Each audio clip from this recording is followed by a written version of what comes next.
Good morning, everybody. Welcome to the Speak Up office here in Amsterdam. My name is Robert Greco. I am the legal director here at Speak Up, and I am joined by my colleague Ezekiel Ward. Ezekiel, welcome. Today we're going to be talking about monitoring compliance programs effectively beyond audit and controls. But I'd love to turn it over to Zeke to introduce himself now to the group. Hi, everyone. I'm Zeke. Good morning. Some of you might know me already. I'm a lawyer by background. I'm also a forensic accountant. So started out with PwC and KPMG. I've been chief compliance officer at a couple of multinationals, Yara in Norway and Volvo Group in Sweden. And for the past 6 years, I've run North Star Compliance. So we help legal and compliance teams lifting up any aspect of their compliance program. We offer IDD reports and support on internal investigations. And great to be here today to talk about a really important aspect of the compliance program, which is monitoring. Yeah, I'm excited to get into the conversation. And I think maybe we should kick it off by discussing why is it worth identifying monitoring in this type of forum as important for discussion? Right. So I think off the bat, we can say that monitoring is under-discussed. I mean, even the order in which it's placed in the official guidance from the SEC and DOJ, it's like number 15 of 15. So it's an under-discussed topic. It's clearly a gap in many compliance programs, and you might be doing parts of it in a way, but there are other parts that are definitely not focused on as perhaps they should be, and as I'll be advocating for today. Secondly, I think it's a really great way of elevating your compliance program. It's an easy way of gaining some efficiencies. And essentially, what we'll be talking about in a bit is pushing a lot of the controls into the line management, into the business itself, and lifting the compliance program up to focus on monitoring. And I think that's a great segue into our first official question, which is, what do we mean by monitoring in this context? Right. So there are a couple of ways of dealing with looking at monitoring. The first one is my program designed effectively? And secondly, is it operating efficiently? And the first question is fairly basic. It's kind of taking that view, looking in the mirror and looking at how the program is designed. The second question on operations is much more complicated. So, you need to ask 3 sub-questions there. Number 1, have I implemented the controls that I wanted to implement? Number 2, completeness. Do my controls actually see everything they should see?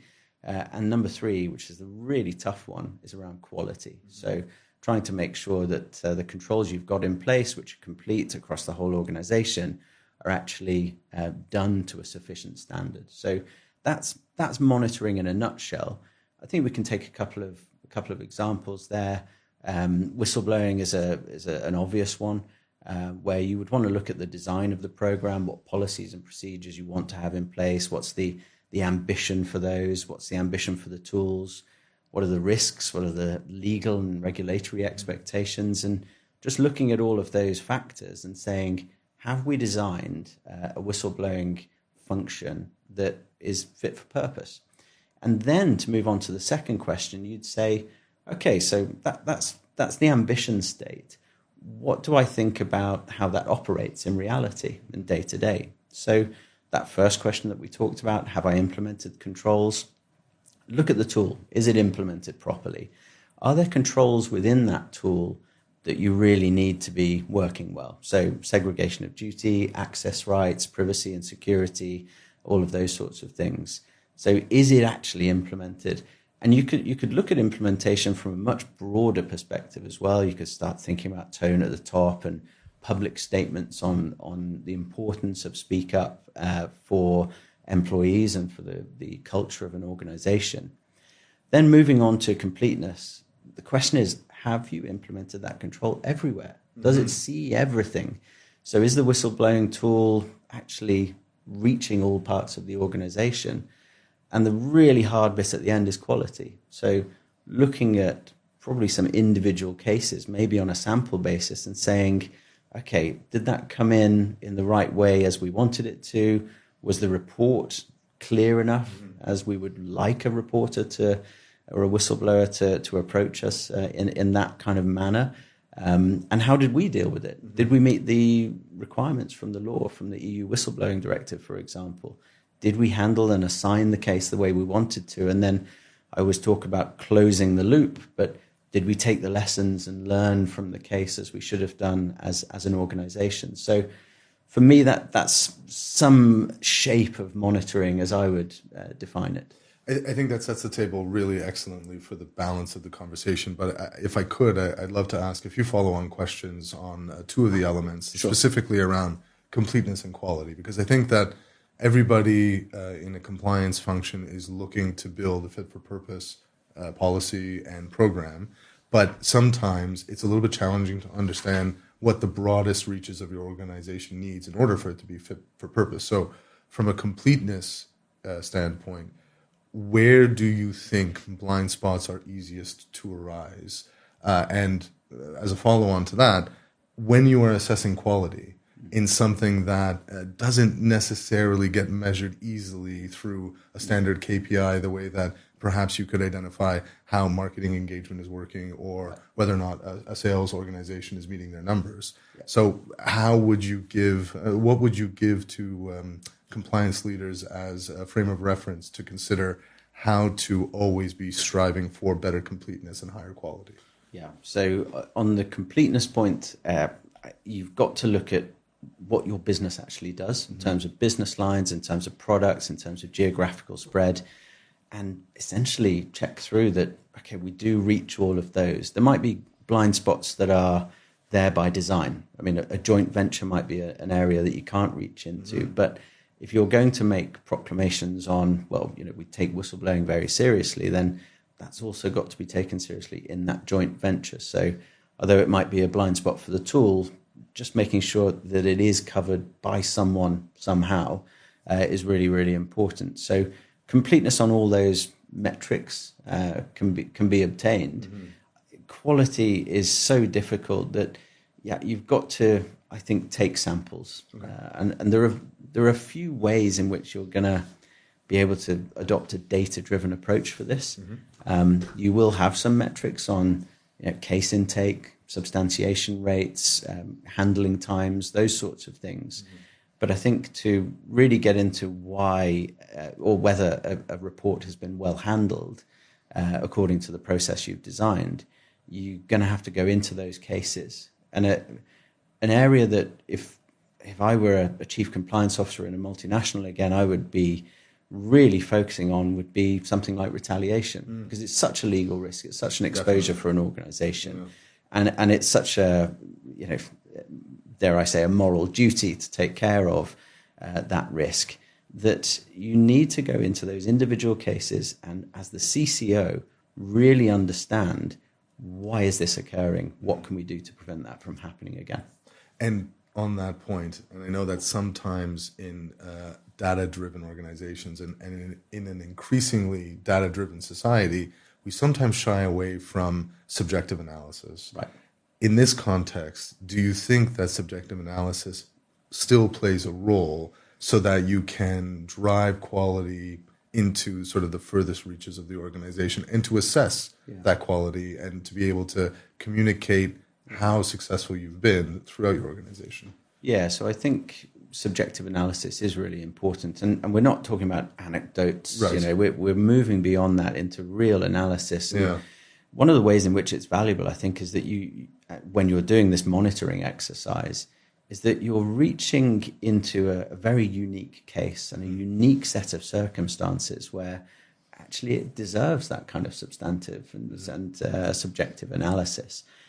So I think it's well worth taking the time to go into those samples, take the learnings, really understand the case, and feed those back into your program to make improvements. Well, as a fellow lawyer, I like the "it depends" answer, right? And I think that it makes a lot of sense in this context. So thank you very much for that. I think we'll pause the conversation. We've got an interesting poll for the viewers that we'd love to get your opinion on. And I think that it should be coming up on your screens now. And the question is, how confident are you that your compliance program is actively monitored today?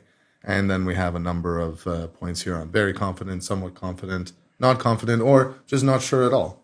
And I guess from Zeke's perspective, where do you think that this is going to land? I'm not going to make any predictions, Okay. but it's really interesting to see the results coming in, and what a nice split between the answers at the moment. I think levels of confidence are going to differ depending on your perspective. I think if you're someone that is working actively with monitoring, then you're probably going to have a higher level of confidence. But if you see only a smaller slice of the pie, it might be difficult to say, yeah, we've got a handle on this. I think as you're looking at that question, one of the massive distinctions here is between controls on the one hand and monitoring of those controls on the other. So, to take another example of a conflict of interest declaration, that's the control, and the line manager review is looking at whether that control has been done properly. The monitoring is one level up. Has the control been done? Has it been done completely? And is it done to a sufficient quality? So this huge distinction between controls and monitoring. Very interesting. And I think that it dovetails nicely into the next question that we have for discussion.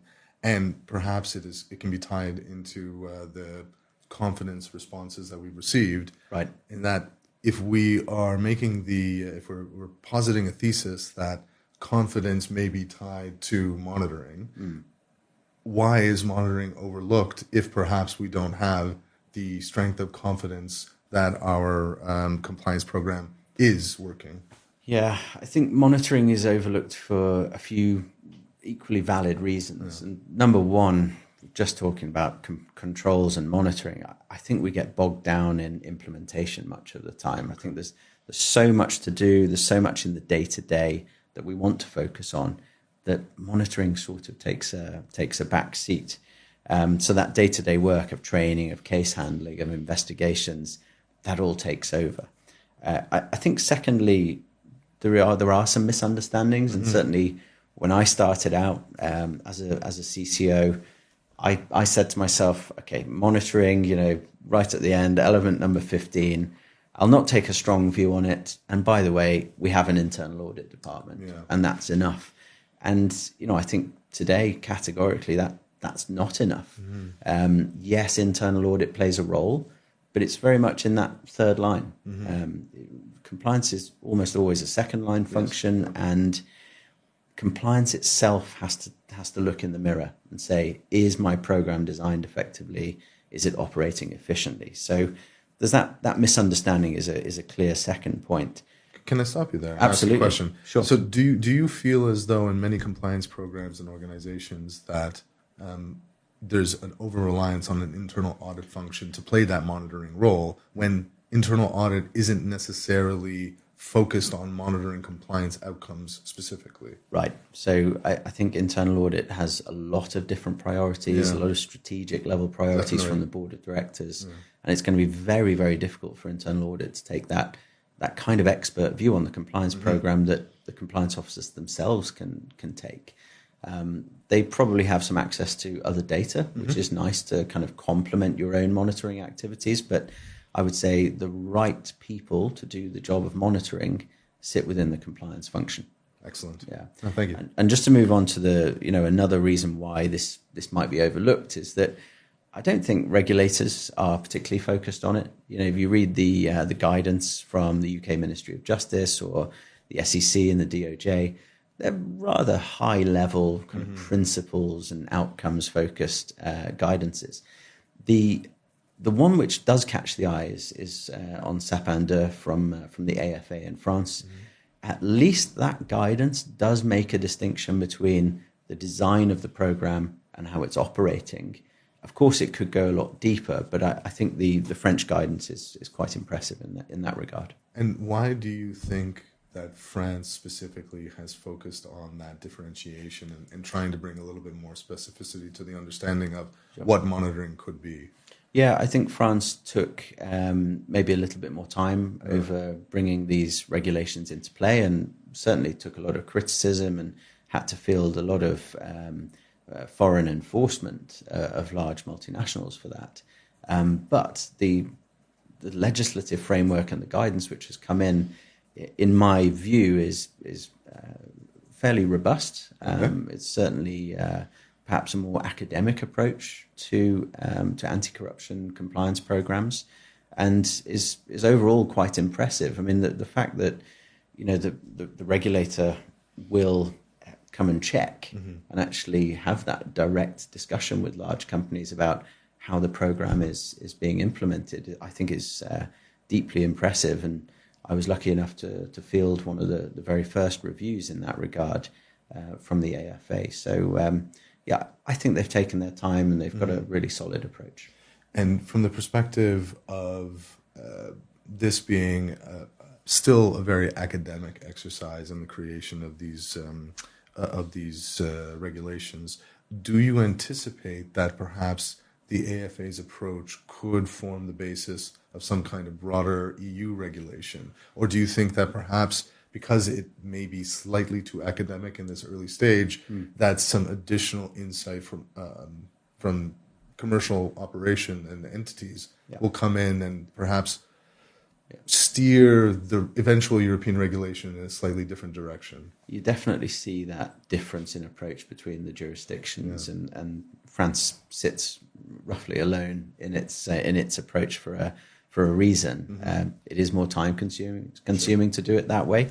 But I think what it could encourage is maybe boards of directors to take more active consideration of monitoring. Maybe internal auditors would like to step a little bit more into that zone if they wish, and if they want to put a focus on compliance for a year or 2 years, then that's a great way of doing it. But all of this is very data driven. It's very process driven as well. And I think that to go back to your original question about why monitoring is overlooked, there are lots of steps before you get to do good monitoring that you need to complete, and that's about having the right data collection and having the right processes in place, so that when you're asking the questions about the design and when you're asking questions about the operational efficiency, you've got good structures to kind of hang your hat on. If you don't have the data and if you don't have the processes, you actually can't really ask the questions that we're talking about here. Yeah, I think that's fair. I think that if you don't have a particularly good starting point, then it's going to be really challenging for you to build from nothing. Indeed, right? Yeah. Okay. So that brings us to an excellent opportunity to ask our second question and to bring another poll up in front of our viewers. Which part of monitoring is the hardest for your team today? Is it implementation, completeness, quality, or is it simply that we're not monitoring actively? And we'll see the numbers come up in front of us now.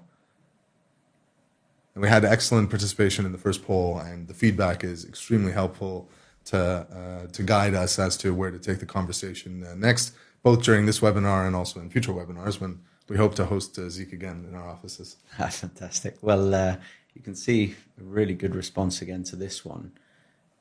And I am not overly surprised by the completeness aspect. Okay.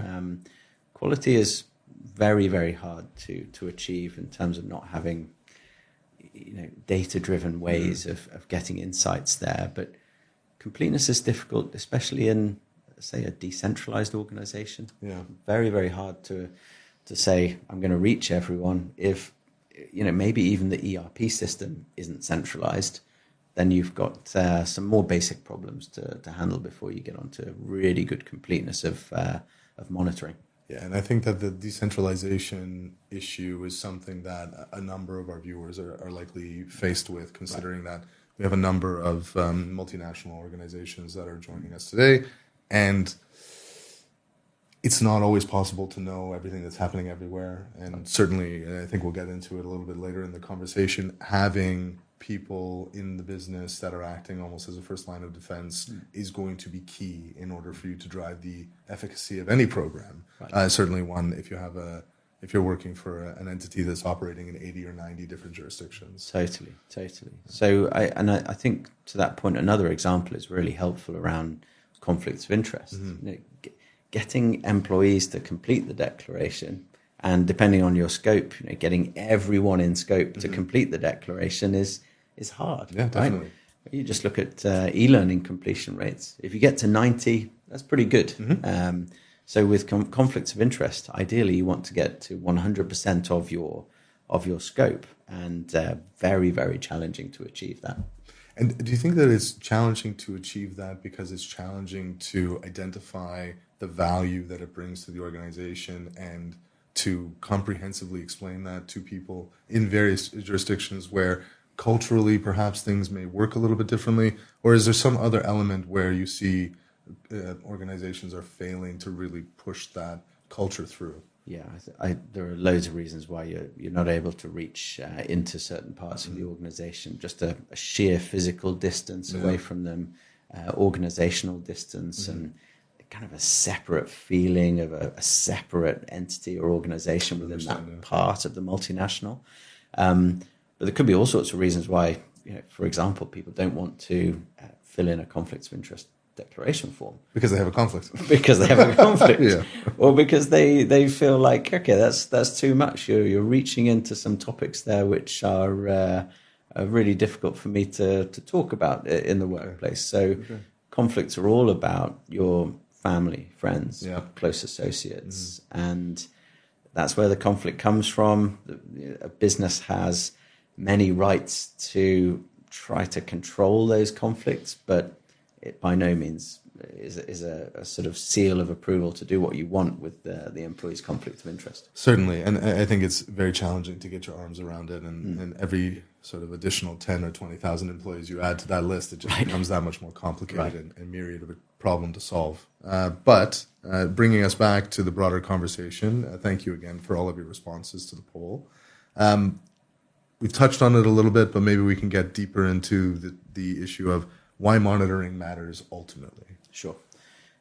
We've talked about how regulators approach this, and no matter if that is high level and quite principles based, it is still an expectation. So if you do get yourself into an enforcement action, I think data and documentation around monitoring is a wonderful way of showing control and showing, whatever you want to call it, adequate procedures. So it is expected from regulators, regardless of their high-level pronouncements on it. I think essentially this shifts compliance up one level. It says, hey, here are the controls, and employees, line managers, we trust you to handle those controls. You're closest to the business. You're Certainly closest to all these operational realities. You need to drive the due diligence on business partners, conflicts of interest, culture building, and the speak up culture, which we want to get built up in an organization. You're closest to those, so you handle it as a business. And what we're going to do as a compliance function is really just report on the delta between an ambition state and the reality of what you're reporting into me. Now, I think initially that can be quite an uncomfortable position to be in.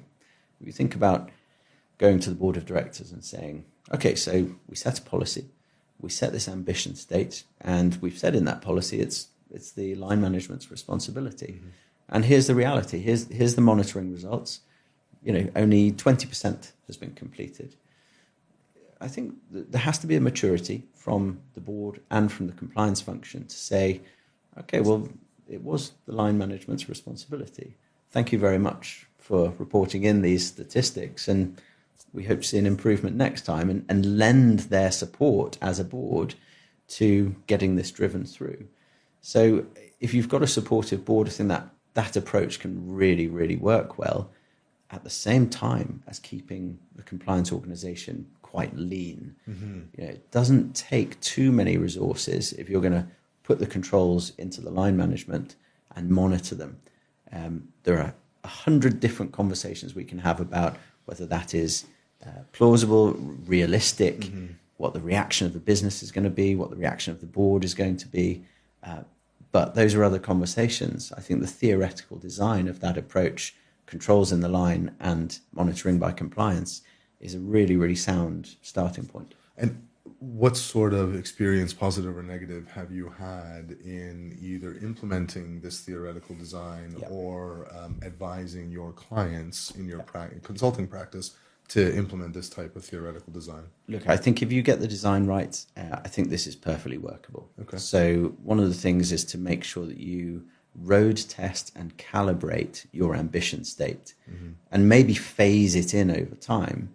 But if you've road tested it, calibrated the policy, then the reality hopefully isn't too much of a leap for the business to achieve.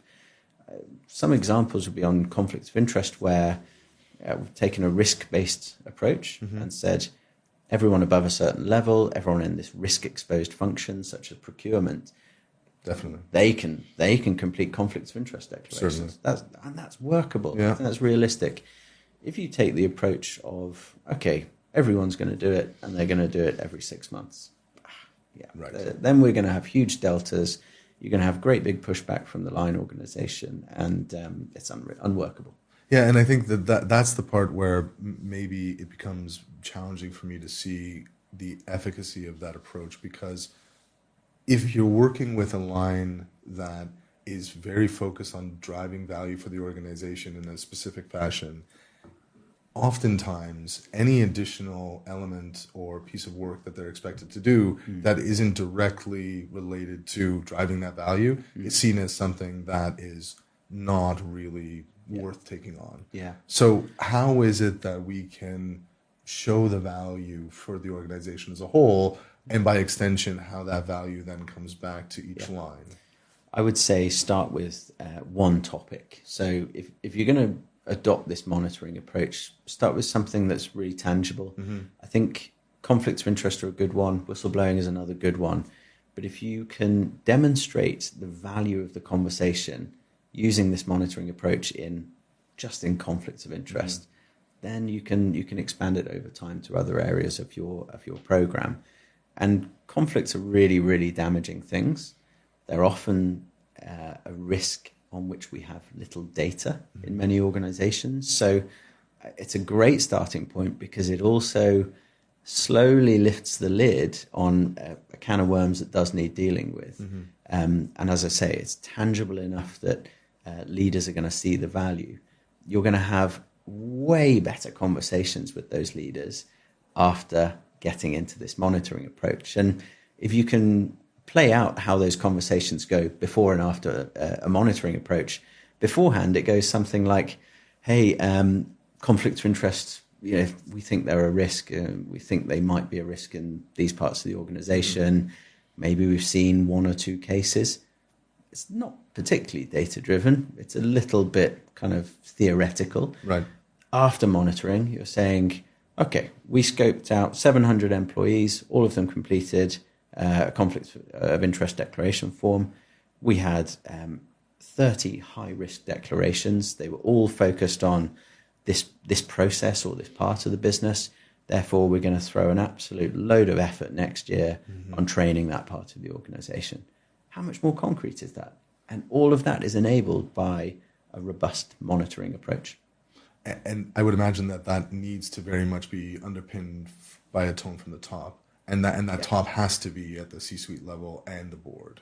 Or is that something that, the compliance officer also needs to work sort of up and down at the same time in order to build that culture so that it feels organic? Yeah, I don't want to leave that undiscussed, actually, because it's really important to say, look, we can say this in a studio and talk about of course. these theoretical great things. But as I said in a previous answer, you have to have a supportive board. Yeah. I think supporting the C-suite is really, really important. And so as you're approaching this, you've got to line up those supporters in the right way and get them to see the value before you've done it. That's a tough conversation. But you need the support. Otherwise, this could be a difficult sell. Yeah, I think we've all been there before. Right. Certainly the majority of people watching today, and I know I have. So definitely, it's not always easy. But when you can pull it off, I think that the results speak for themselves. Definitely. Right. So I think that pulls us into our final poll that hopefully we can have brought up here.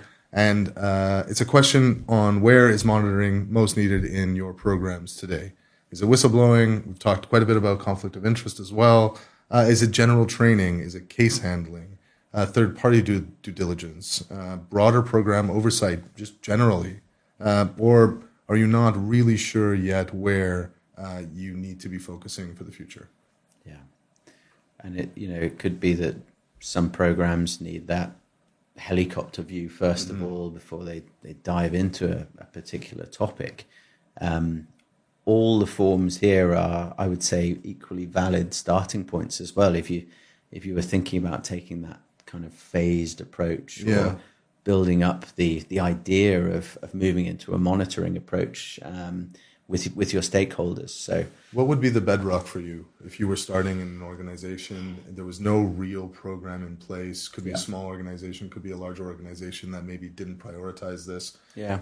If you were starting of these, where would you be looking to focus? So I think when I started at Yara, certainly the policy framework needed to be in place. Okay.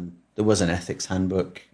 We wanted to have let's say a more strict code of conduct in place.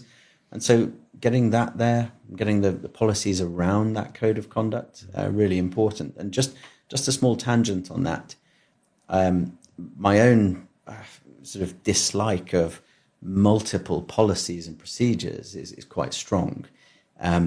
Some organizations have dozens and dozens of compliance documents. Yes. Yeah. Now, if your lawyers and your compliance officers are not reading those, your employees are definitely not reading those. Agreed. Fully agreed. So one option is to have either the code of conduct as a one-stop shop with simple, clear policies within them. You can even include some policy limits, thresholds around gifts and hospitality, for example. Yeah. Or you can have a straightforward, more traditional code of conduct, right, and an ethics and compliance directive that sits very close to that. Either way, it's a one-stop shop so that employees can use it as a reference point.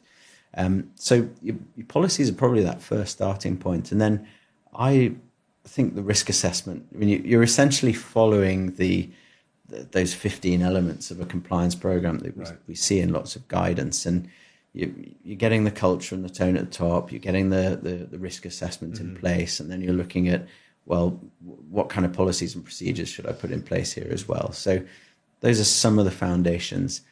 I really like the broader program oversight here because you're looking in the mirror. And you really have to challenge yourself. Am I doing the right things? Have I designed this the right way? But look, I mean, I see the answers here on conflicts of interest are pretty numerous. Pretty high, yeah. Pretty high there. And third-party due diligence. Also. And this is about risk, right? So conflicts of interest, massive risk internally and externally. And third-party due diligence, I mean, your business partners, so uncontrollable. Absolutely. And one of your biggest risks. Very interesting responses. And we see again that we have a pretty broad distribution of the answers. Thank you again for participating with us. So Zeke, as we sort of round into the final 10 minutes or so of our chat today before we move into questions and answers, how are we actually looking to do this? Like what should people be walking away from this presentation thinking about dealing with monitoring? Right. I think it's helpful just to go back to the questions at the start because they are so practical. You know, when you asked me what is monitoring, I responded with about 5 different questions of my own. So that's a definition, if you like. Right. And those questions were: is the compliance program designed, in the way that we want it to? What's your ambition state? And there, it does help, even in a crisis company, a crisis situation. It really does help to have this clarity of what's the end state. Where am I driving with this? In which order am I prioritizing those different elements? Like I said about the code of conduct at Yara. So that's the opening question. What's my ambition state? Is it designed well enough? And then when you're able to, getting into those operational questions, and we said, is the compliance program operating efficiently? By which we mean, have I implemented these controls? Do the controls see everything they shall? And are they done to a sufficient quality? So that's just to take it back to that original question and how we achieve it. As I said, I think this elevates compliance, allows you to do a lot more, pushing the controls into the line. I think that's a great takeaway from this if you're looking at doing it. And maybe another thought would be around choosing the technology that you use quite carefully. We saw the answer in that prior poll on business partner due diligence and trying to monitor that. In order to monitor your due diligence on business partners, there are so many things that you have to have in place first. You need the policies and procedures, you need your risk assessment, you need the due diligence platform or tool to be able to feed those new suppliers, existing suppliers, other business partners, including customers, into the tool and complete due diligence in as efficient and thorough manner as possible. It's only then that you can start to do your monitoring, because you've got data, you've got actual cases to look at. So there's a huge amount of work before you get to do the monitoring. And I think that it goes back to your point about needing to rely closely on your lines of business. And in this context, certainly procurement will play a strong role. But also, I think in a lot of cases, I know here at Speak Up, one of the areas we spend a lot of time dealing with new clients on is security assessments, right, is trying to determine whether or not information is going to be held securely because of how sensitive the information that we hold on our platform will be.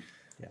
Do you think that companies are thinking robustly enough about how to do their third-party due diligence so that perhaps it extends beyond what are some of the more traditional security and information thresholds that need to be surpassed in order to be a trusted vendor? Yeah, due diligence on business partners is really, really hard to get right, because the volumes are so huge that you have to make some fairly bold risk decisions. Right. You cannot do everything unless the promised land of AI arrives tomorrow. Maybe it will. Then we can do a lot more. But for now, you're going to have to really decide. What do we trust our colleagues in line management to handle day to day? And that's your standard suppliers in relatively safe jurisdictions.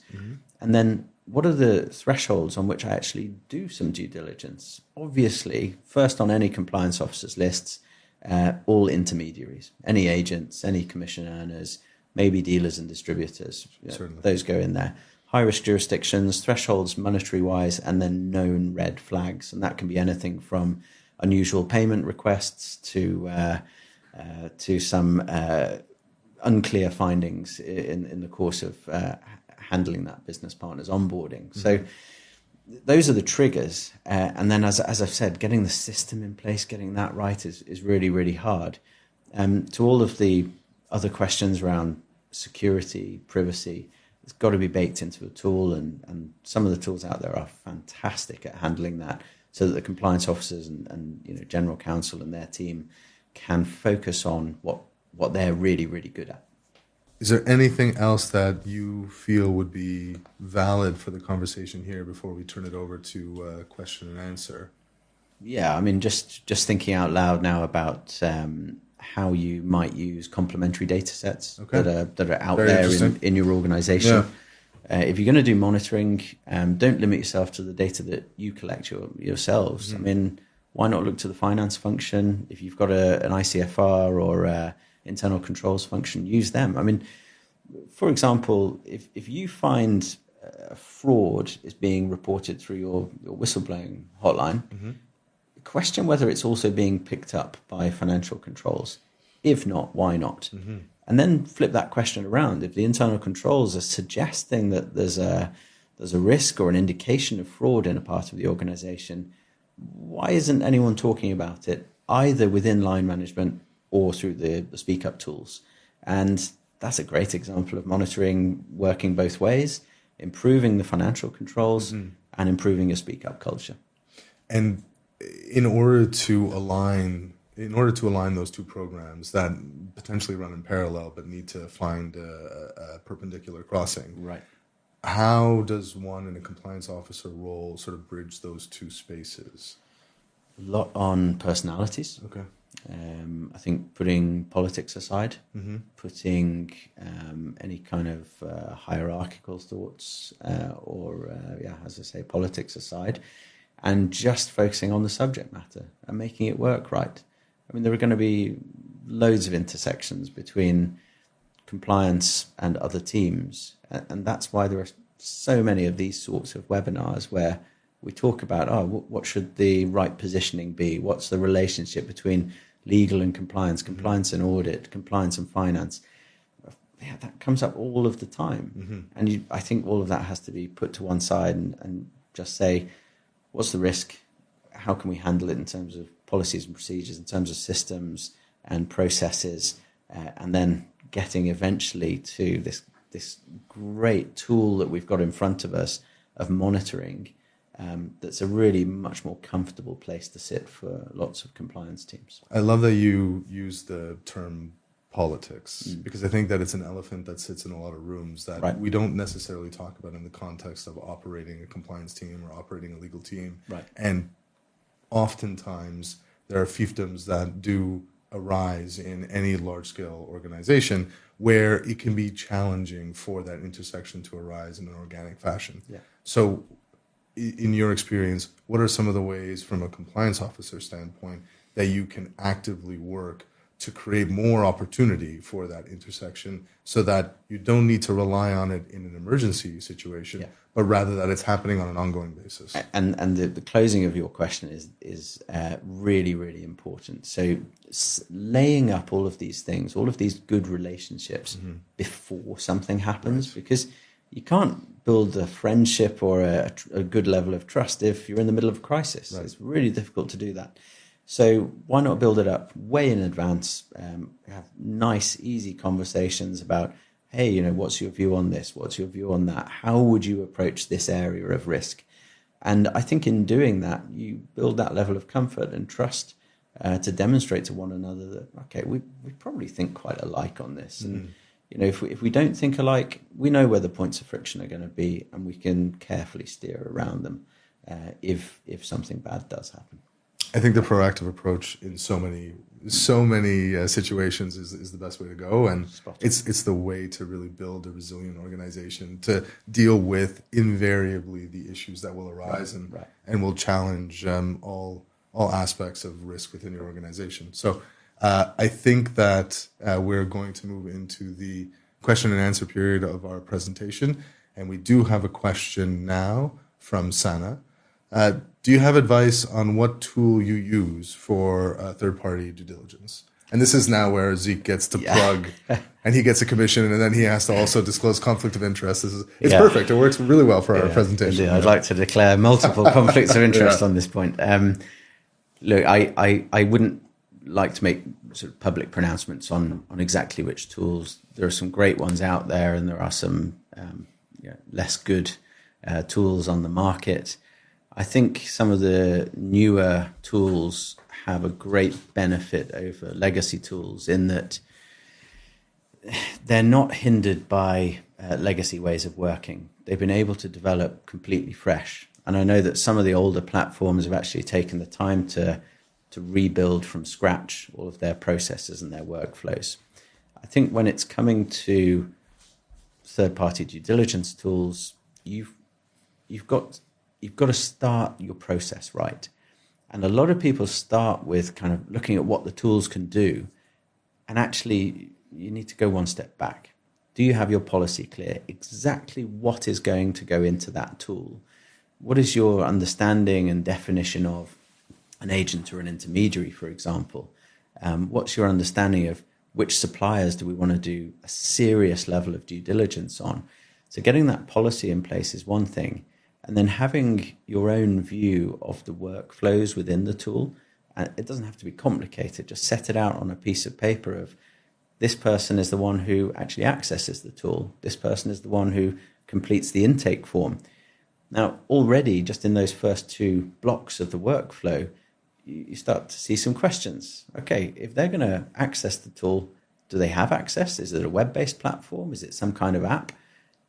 Those are informing your RFP for when you actually go to market and buy a due diligence tool. So it's a great question. I'm not going to drop any names, but plenty of thoughts on how you get that right when it comes down to it. Oh, yes. Here we go. We're into AI. It was the second question, not the first question this time. Yeah. In the era of AI, what are the opportunities and challenges in compliance monitoring to validate completeness and effectiveness? And I do think that that's a really pertinent question because AI could be used in that context already relatively straightforward fashion. Indeed. Yeah, wonderful question. So starting point is any larger data sets where subjective and individual sort of case-by-case review isn't possible, then let's get AI and let's see what it can do. In terms of completeness, AI is going to have to be fed, or whatever tool you're using is going to have an understanding of what completeness is. Mm-hmm. So what does it mean for you? Is it all of these legal entities? Is it all of these jurisdictions? Is it some sort of master data set on employee or head counts? So you're going to have to teach it what you mean by completeness first of all.